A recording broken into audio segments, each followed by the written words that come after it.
Alors ici, nous sommes à l'île Calotte et cette petite anse et cette petite maison où dans les années 60, les parents avaient acheté donc, ce petit bout de terrain et cette ferme qu'ils ont restaurée.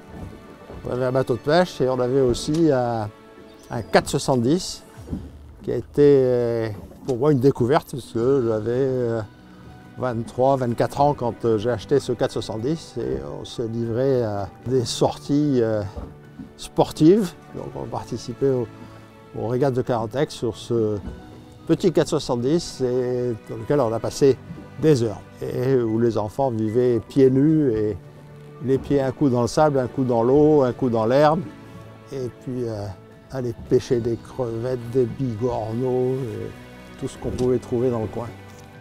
Ce que je peux dire sur Suzuki et le moteur que j'ai donc depuis 4-5 ans, c'est la robustesse, la fiabilité, autour de la clé de contact, ça part, même quand ça n'a pas tourné depuis longtemps.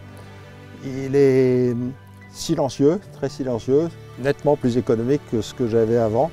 Et ça, c'est quand même un point essentiel. On navigue dans une rade qui est grande, on fait des kilomètres. Quand on arrive ici, quand on rentre au milieu des chalands des ostréiculteurs, ils sont équipés de moteurs Suzuki. Je pense qu'il y a une bonne raison à ça.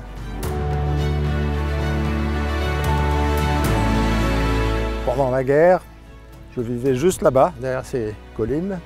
C'était la maison de la famille et qui était régulièrement survolée par les avions allemands qui vivaient ici, sur ce terrain, à Luftwaffe.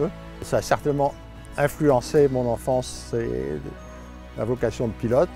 Et puis plus tard, quelques années plus tard, quand j'ai eu 15 ans, j'ai commencé à voler ici grâce à l'aéroclub de Brest qui détachait un moniteur ici à Morlaix pour faire de l'instruction avion. Et dans la famille, il y avait pas mal de navigateurs et d'ailleurs qui ne comprenaient pas très bien cet appel de l'air. Je crois que c'était aussi l'esprit de contradiction chez les jeunes de cet âge-là, donc j'ai envie de changer d'air. Mais c'est vrai qu'il y a beaucoup de similitudes. L'air et la mer se ressemblent beaucoup.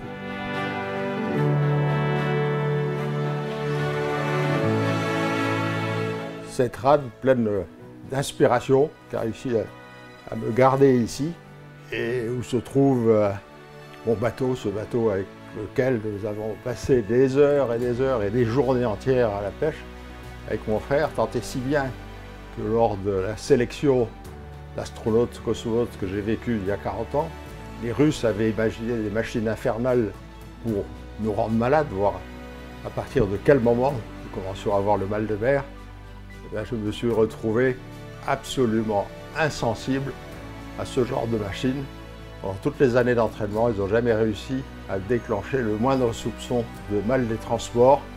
Grâce à cette rade, grâce à la mer, grâce à ces vagues, grâce à ces heures et ces journées entières passées dans le bateau, à se faire balloter, remonter nos lignes, remonter nos poissons, revenir bredouille, revenir plein la coque. Donc merci la mer, merci la rade. Ça m'a permis de franchir toutes ces étapes avec 100% de succès.